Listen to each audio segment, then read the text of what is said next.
Eza biso ba Congolais. Ezali ya biso nyonso. Eza pour na biso ba Congolais. Eza mabele na biso ba Congolais.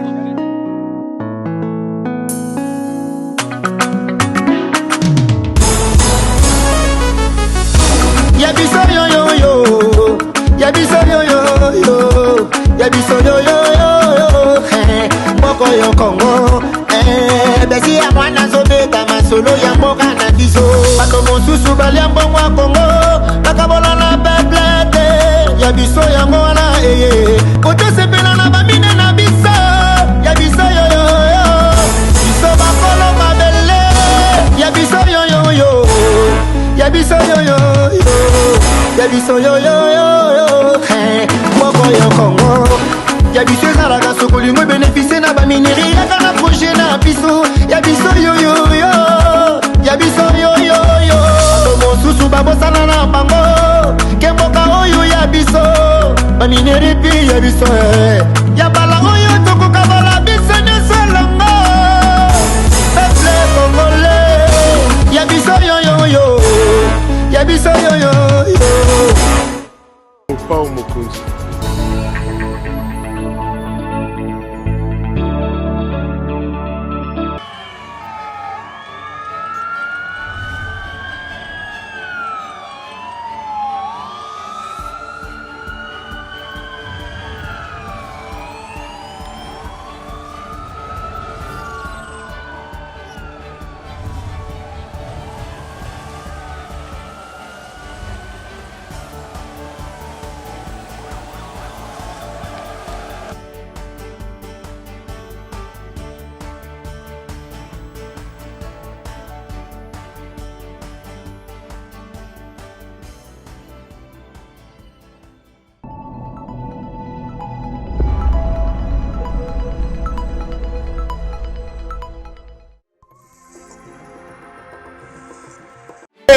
Kotaratina la cité, ça c'est baby, président.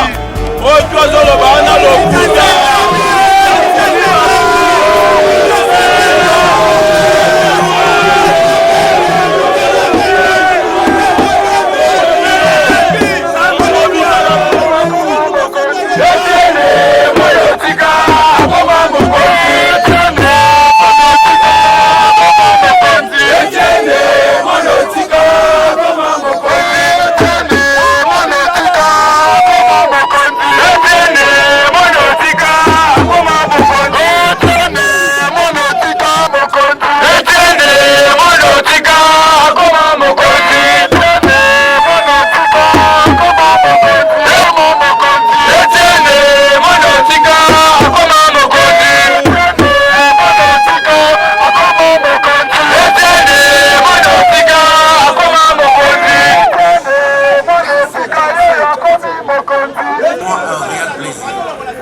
la circulation dans la ville province de Kinshasa, la plus haute autorité de notre pays avait à sa prise de pouvoir initié l'ambitieux projet de construction de l'ouvrage permettant un croisement non conflictuel à deux niveaux autonomes. Mesdames, Messieurs, bienvenue, bonjour, bonsoir, ça dépend de l'heure à laquelle vous nous captez. Bienvenue dans votre magazine Balobini sur CEPEL Télévision. Vous êtes très nombreux à suivre votre magazine. Nous sommes ici en direct de Saut des Moutons, de l'avenue du 24 novembre, où les Sauts des Moutons seront inaugurés aujourd'hui. Vous le savez, nous sommes le 31 décembre, où les Sauts des Moutons étaient annoncés pour l'inauguration par le chef de l'État Félix Antoine Tshisekedi, qui est déjà ici sur place.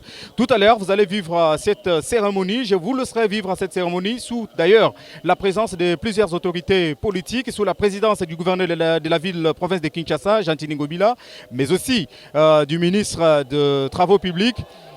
Nous allons assister à cette grande cérémonie, le président de la République qui va bientôt commencer.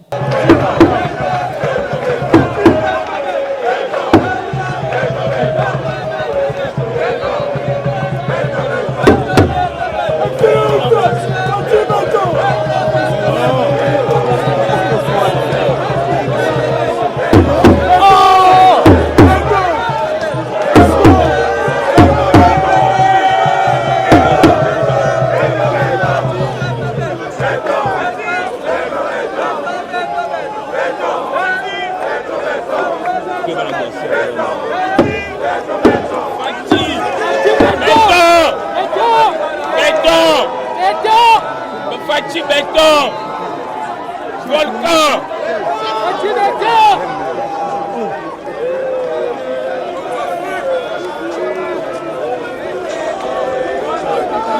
Fachi Béton, RDT Yangwana, RDT Sylvain Mutoko Yangwana,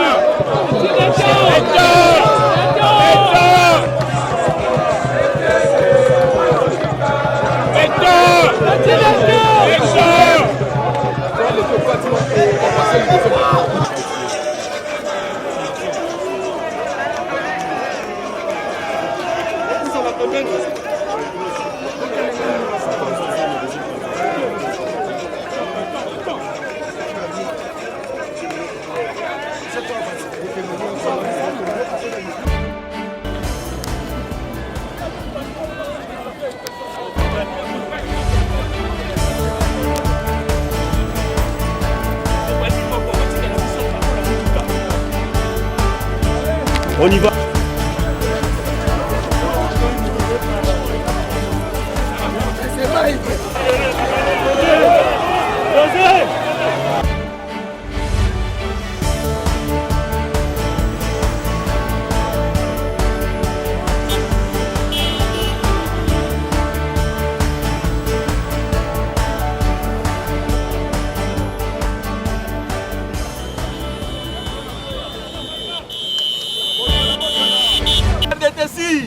Nous sommes signataires de l'Alliance Union Sacrée de la Nation. Nous allons signer la charte d'ici là. C'est nous qui avons invité Bemba, c'est nous qui avons invité Katumbi, c'est nous qui avons invité Bahati Lukwebo et les 25 gouverneurs qui sont venus se joindre à nous. Les RDT qu'on appelle le jumeau de l'UDPS est présent dans toutes les activités du chef de l'État. Voilà pourquoi il a plu à la plus haute direction du RDT de dépêcher une équipe de cadres et militants pour représenter la machine politique dénommée les rassemblements des démocrates. Telle est notre impression. Nous recommandons aux usagers de ce viaduc ou saute-mouton de l'utiliser à bon escient parce que c'est notre patrimoine, c'est notre bien public. Nous devons, c'est pour l'intérêt capital, c'est pour l'intérêt général que le président de la République a mis ça aujourd'hui au service des peuples congolais. Voilà tout ce que nous avons comme bonne impression cet après-midi. Toyaki kokumisa nyonso oyo mokonzi ya mboka azosala mpona tombwa ya mboka ko. Lelo toyaki lokola mutu moko, tosangani lokola mutu moko mpona koya kobetela ye maboko, kokumisa ye, kopesa ye matondi po bakado ya Noël ya année passée oyo alakaki biso abombeli biso ti na 2020 aye kopesa biso na Noël ya 2020 eza tozobanda ne 2021 na kado munene oyo tobengi basote mouton oyo ekoresoudre problème ya trafic routier. Voilà pourquoi esengo mpona batshisekediste nyonso oyo baza awa mpona komona ete mokonzi ya mboka alakaki mpe asali yango matondi mingi bandeko journaliste po bino mpe boyaki mpe kobetele maboko neti ngai. Journaliste, mes impressions sont vraiment impressions de satisfaction. Pourquoi? Parce que nous sommes venus accompagner le chef de l'État qui est venu inaugurer quelques sauts de moutons parmi les sauts de moutons qui ont été construits. En tout cas, nous sommes très contents parce que c'est ça même les bijoux qu'on était en train d'attendre. Le peuple congolais attendait à ce que ces bijoux puissent fonctionner. Effectivement, ça fonctionne. Nous sommes très très contents. Et puis nous soutenons le chef de l'État et nous lui demandons de continuer avec de telles actions de manière à ce que notre pays puisse se développer, notre pays puisse aller de l'avant. En tout cas, nous remercions très sincèrement le chef de l'État d'avoir donné ces bijoux au peuple congolais pour que les embouteillages puissent diminuer, pour que le peuple congolais se sente à l'aise dans son propre pays. La dynamique Sylvain Mutombo, c'est une structure qui soutient les actions du chef de l'État, en premier lieu. En deuxième lieu, nous soutenons la vision de notre autorité morale, le ministre délégué à la Défense et des anciens combattants, le docteur Sylvain Mutombo. Alors nous sommes derrière toutes les actions du chef de l'État, nous sommes derrière Sylvain Mutombo. C'est pourquoi nous sommes ici représentés. Si vous regardez, vous verrez qu'il y a les cadres et les militants de la dynamique Sylvain Mutombo ici représentés. Ils sont venus accompagner le chef de l'État à l'inauguration de quelques sont des moutons de la ville de Kinshasa. Alors, un message à Lingala au nom en du tout cas, RDT et de la dynamique. Oui, to sepeli makasi na action mokonzi ya mboka, to ye kotika mokonzi ya mboka awa po a inaugurer saut des moutons o ya Mandela parce que oyebi keza ba saut des moutons peuple kinois bandaki kozela lelo est commis vraiment utilisable. C'est pourquoi RDT et Dynamique Sylvain Mutombo toza awa pour accompagner mokonzi ya mboka na ba action nyonso azosala. En tout cas to sepeli na ba action o mokonzi ya mboka auti kopesa biso ba bijoux o auti kopesa biso. En tout cas tozo senga eli susu a continuer na ba biloko ya boye de manière à ce que mboka na biso ville na biso kende liboso.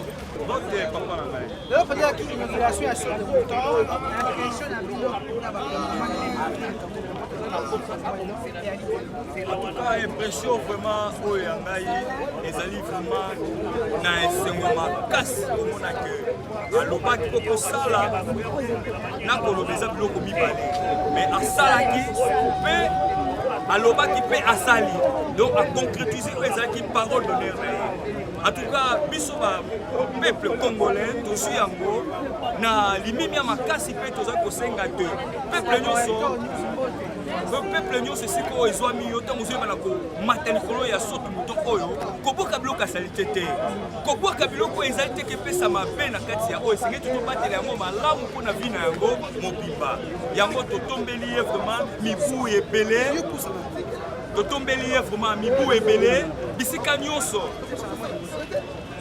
totombiso baye oyo ya P4 oyo tozali kosoutenir baaction sociale na ye nyonso oyo ye alakaki tozali nsima nango tokotiongo mpe na mabondeli na ntina ete nzambe ayebana kosembola loboko na ye atelemisa ye apesa ye makasi apesa ye nguya pamba te esengo makasi ezwi biso peuple na oyo ye alobaki mpe ayebi na koconcrétiser yango. En tout cas inauguration ya lelo même na likolo feti ya monene ezali kosalema pamba te maloba oyo tolobaka na kosala ezalaka biloko mibale ye alobi mpe aconcrétiser. Donc esengo makasi ezwami baangelu baza kosepela makasi mpona inauguration ya mokolo na lelo ndenge biso baye ya P4 oyo toyeli bapartenaire na ye direct na président na biso national maître Lando Mandundu pe apesi mote makasi pe aza na esengo makasi komona vraiment oyo président ayebaki na koloba na peuple na ye pe ayebi na kokisa yango biso peuple na ye tokobatela yango malamu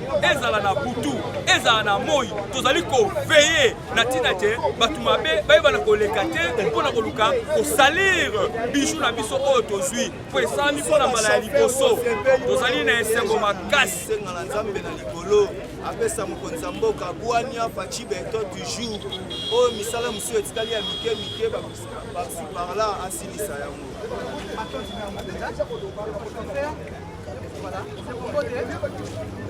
bote lisusu bana kongo mobimba ezala chauffeur ezala wewa mutu to akumbaka moto mutu akumba mutuka mutu nyonso lelo eza esengo makasi mpona chef de l'État Antoine Tshisekedi Tshilombo topesi olongo nyana oyo nyonso tosali. C'est la première fois tomona baso de moto en RDC.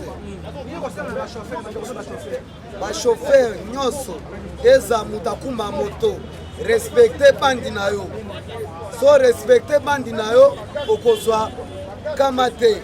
Respecte bandi oza wewa okumbaka moto oza okumba mutuka respectaka bandi na yo. Napesi chef de l'État Longonya merci et puis badongolo misu oyo baza na besoin chef de l'État a échoué yebisa bango Donc le lot est le 31 décembre 2029. 2020. Donc arrêtez pas, on a beaucoup. C'est mon élekelinga. Hollande. Donc on compte à 2021. Si rété est ouvert. Et puis, pour téléméla, l'entreprise Oyo, il y a des kabilistes, Obalingaka, Bande Olabiso Tokemba, Tokemba, Roland, Tokemba.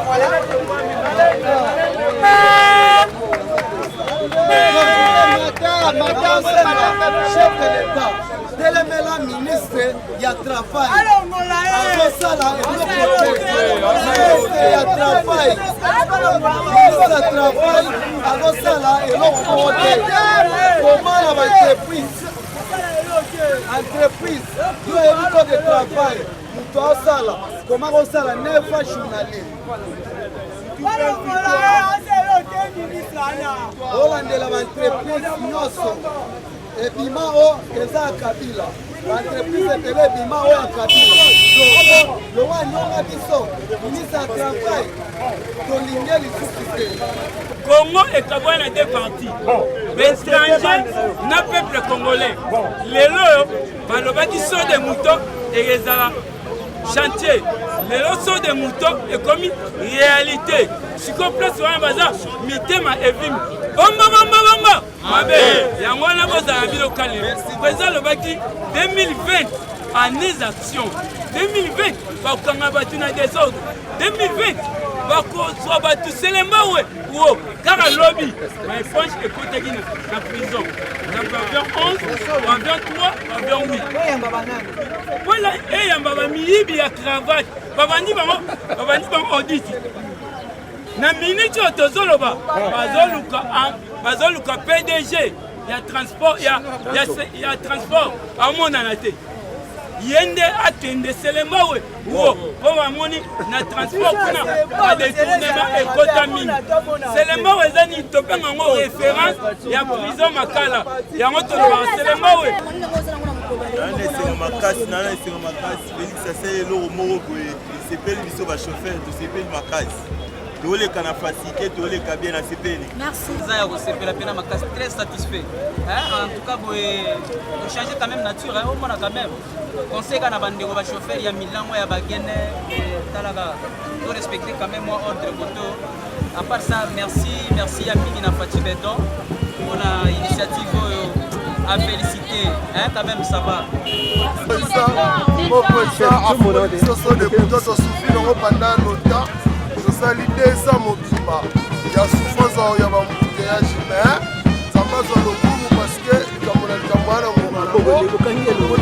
ngonga nango ekoki bafungoli biso so de alors merci pour la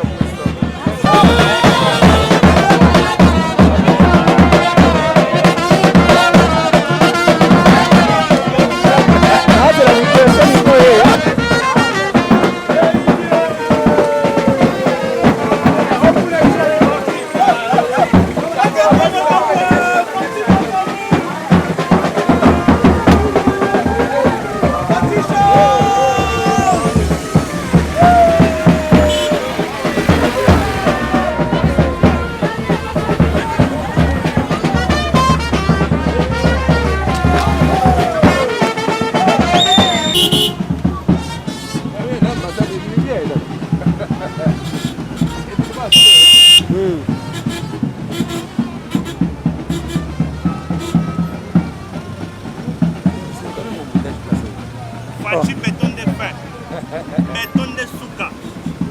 Fachi 300 ans mandat. 300 mandats là. Asali œuvre. Donc il mérite mieux que ça. Que les chefs aillent mieux, qu'ils fassent mieux que ça. Donc impression à Bissongona. Le peuple congolais est soutenu Maboko. Mon mboka asala mieux que ça. Mon mboka Fachi asala mieux que ça. Asala ba ouvrage à minene. Donc nous n'avons pas moulé. Tu connais quoi? Maman, mais impression les années. Et là, yo, on l'a bonné. C'est pas au thème là.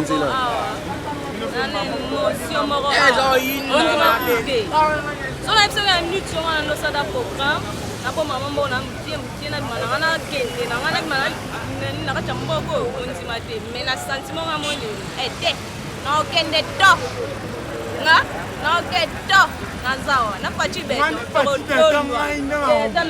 elengi pe to no mona na ba pe étranger na ba ni bo na ga elengi mo bo za mboka bi me ami chonga tele minde likola so de mouton so boy osali mokili na yo awa kana beton fachi beton ya beton la patata na yo. Un chauffeur de la ville de Kinshasa.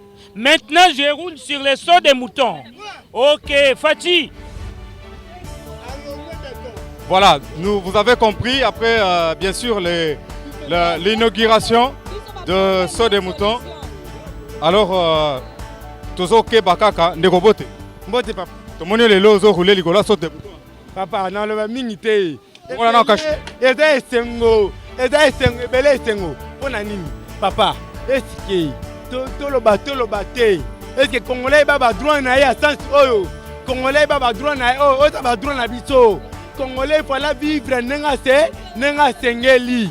Congolais il fallait ça la vie na ndenge na mboka na ye. O to mona o eza avant goût. O to bien avant goût.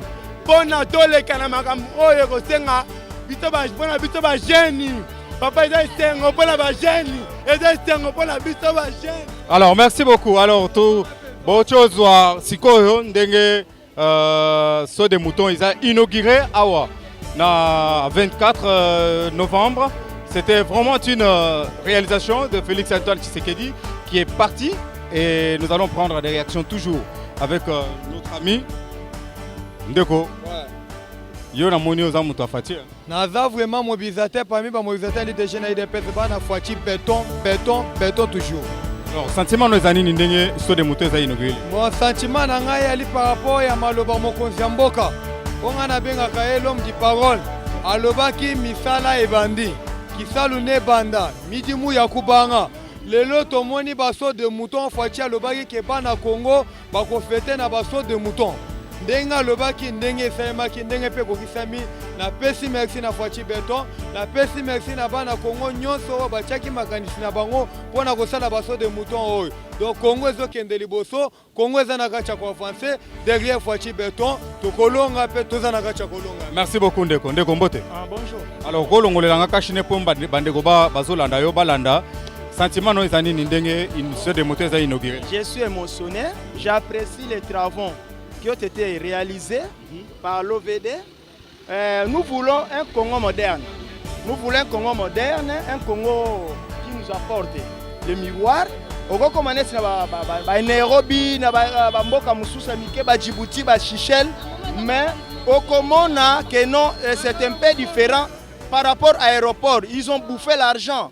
Bon, mon était aéroport, même si on quitte au côté de la toilette, même la chambre d'honneur. Au commun, non, c'est tout à fait différent. Alors c'est quoi? Nous apprécions les actions. Les actions, elles sont là, continuelles. Nous sommes membres de la jeunesse congolaise, c'est ce qui dit, il y a le président Kachita. Donc, Biso Tozolinga, modernité et avancée. Ils ont contribué à l'échec.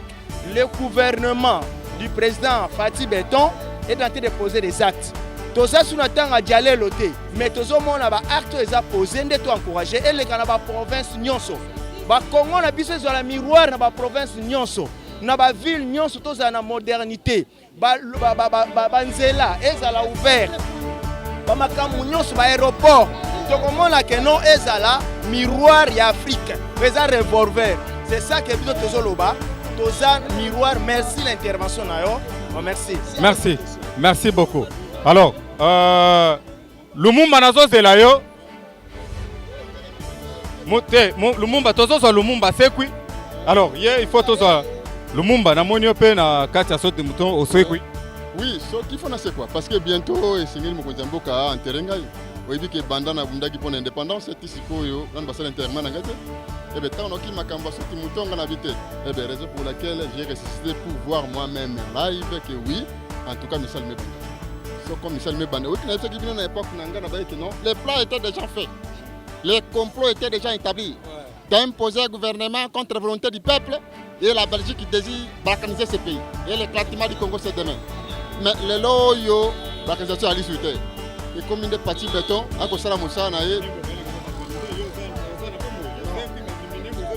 nayebisi yo eloko moko ekosalema te na milembwe parce que bawei bakufi te bazali komona mpe bazali nsima ya mokonzi ya mboka oyo 5e président de la république parti béton toyei na nsima na ye tokonduli ye mpe tokopesa su mokoko sao mpo ete mbala nsima azwa sur eza mandana. Alors sentiment no eza nini ndenge so de mouton déjà bandeko bazocircule bamituka ezoleka? Non eza plaisir komona ete en tout cas baréalité bandi komonana omoni na mboka na biso ezali mboko tokobenga yango cœur de l'Afrique mboko so yaki bayini ya mboka te mais eza bijou lokola bayini ya mboka badongolo miso ya mboka balingaka ntango nyonso kobomaka bato banda makanisa malamu ya turo oyo bawei bakiteli pati nde akobanda makambo malamu mpo ete akomisa mboko paradiso oyo akotelema liboso epai na ye akutana na biso bawei elongo na nzambe. Merci beaucoup. Alors Jonas, nous allons marcher. Tozo Kita sur des moutons. Je vous fais découvrir ces grands. Alors, Papa Mbote. Mbote papa. Balobini. Ah wapenja, le message Otomoni Moussala, très excellent Félix Azo Sala. Et là qui si vraiment qu'il a le choix de Dieu d'Engenza Bazolo Bato Bisabato. Pour mon akiawa na makolone kokota na ebonga bakamana sa ba déposer les armes, ba Abdeler va déposer, ba M23 va déposer à Sud Kivu, ba M23 à Otuele, ba Mai Mai, ba Rebengo nyonso wana na ba ALR na ba ADF. Soki bakolaka na zamba, ba ya kotungisa biso tolingi tosuka wapi? Alors makolo ya Félix ememeli biso kimia penja ya lisasi ndenge bakomaki na acte 24 verset 3 que il nous a fait jouir d'une paix profonde. Alors paix d'abord ya lisasi yango wana. Pepe ya libumu omonaki na kokota na ye na ba belge na ba français na ba américain nyonso bandimiko ya kokota. Alors toyebe que il est le choix de Dieu. Zamba si alakisi approbation na ye et Dieu a mis sa parole dans sa bouche. Oyo akokota kolanda ye akopambwama. Car chaque chose a son temps et à chaque temps Dieu utilise une seule personne. Na tango ya Félix tozako expliquer makambo ya Félix. Na tango ya Kabila to expliquer ya Kabila mais oyo nde tango ya union sacrée. Donc vision ya union sacrée ndeza ko le rassemblement tous les peuples. Eza na Psaume 50 verset 5. Alors wana eza ordre de Dieu mais eza pe volonté de Dieu na Psaume 102 verset 23 ndenge omoni tokomi kuna po mutu nyonso atanga. Pour celui qui reçoit un serviteur de Dieu en qualité de serviteur de Dieu recevra la récompense de serviteur de Dieu. Alors, merci beaucoup. Alors, vous voyez en image que le chef de l'État va inaugurer maintenant celui de Sosimat. Donc, il y a 4 sauts de moutons qui sont inaugurés. Après, celui de 24 sauts de moutons où il y a des bonhommes, ils ont inauguré. Après, il y a Sosimat, ils ont inauguré. Et celui de pompage. Donc, il y a Muzela Oyo, déjà recépé là, parce que le chef de l'État a accompli sa mission, surtout de donner comme cadeau de bonne année ces sauts de moutons pour que le peuple congolais fête et commence 2021 avec l'usage des sauts de moutons qui étaient construits il y a près de 2 ans où les travaux étaient lancés. Nous continuons notre marche, nous allons nous retrouver tout juste après. Tout est bien, qui finit bien, nous sommes arrivés pratiquement à la fin de notre reportage. À Ouana 24, vous avez suivi avec beaucoup d'attention cette cérémonie, il y a lancement officiel ou ouverture officielle, il y a basso de moutons. Ndenge na ibisa kibino mokonzi mboka a lancé ki misala ya saut de moutons depuis 2019. Aujourd'hui, nous sommes presque à la fin de certains sauts de moutons. Et là qui na inspection, il y a mokonzi mboka yemuto akati bande, yemuto akati bande. Il y a passage à inaugurer il y a 24, après il y a des bonhommes, après ceux des moutons, il y a Sosimat. Donc les usagers de cette route peuvent se réjouir déjà, mais conseils et amoko tozope sabino na katia balobinini, les conseils et amoko tozope sabino conseil, il faut qu'on y ait baneni yako utiliser basso des moutons. Parce que vous pouvez être très joyeux aujourd'hui, mais demain ça peut vous apporter le malheur.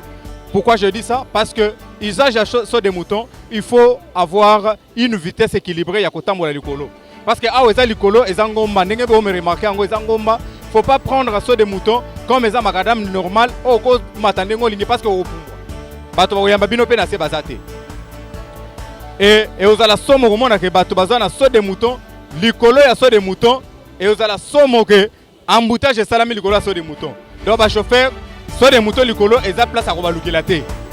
Wana pena soko moni chauffeur azo baluka c'est kazandoki. Chauffeur Robaluki likolo c'est des moutons c'est kazandoki. Donc le temps est là. Vous avez pleuré, bambouteage et ça est belé. Mokonzi Mboka a inauguré soit des moutons et ça dit cadeau ya bonne année. Donc bonne année yango wana bo savourer bonne année, cadeau ya bonne année yango wana. Basso des moutons et ça dit cadeau ya bonne année. Marché et surtout l'icolo est pour na mituka. Les lots peut-être on comprend parce que c'est l'inauguration, tout le monde peut marcher, mais il faut comprendre que l'icolo c'est pour les véhicules, ce n'est pas pour les piétons. Nous avons nos routes bien asphaltées pour les piétons. Laissez les véhicules battre la nation des moutons. Nous sommes arrivés à la fin. Merci à l'équipe technique Nenge Tokomi. Bomoni, on a travaillé dans des conditions très difficiles. Pourquoi? Parce qu'on était toujours obligés, Yakokima Bambangu, parce qu'on vous sert. CPL Télévision, votre chaîne. Balobinini, votre magazine, toujours proche de la population pour vous servir. Vous comprenez que nous sommes vraiment en direct pour vous servir. Abonnez-vous massivement sur CPL Télévision. Abonnez-vous très massivement. Nous sommes là pour vous servir. Nous sommes là pour vous accompagner. Toute l'actualité comme Naïb Sarabino. Balobinini, c'est pour toute l'actualité. Et à la politique. Et à la sociale, et à la sportive, et à la musicale, nyonso awana balubinini tozolo belango. Alors regardez, composez juste ces numéros, appelez ces numéros, abonnez-vous massivement, vous ne serez pas déçus. Au revoir, je vous retrouve très prochainement pour un autre numéro, surtout pour une autre activité. Et bonne année chez vous, meilleurs vœux à tout un chacun. Au revoir.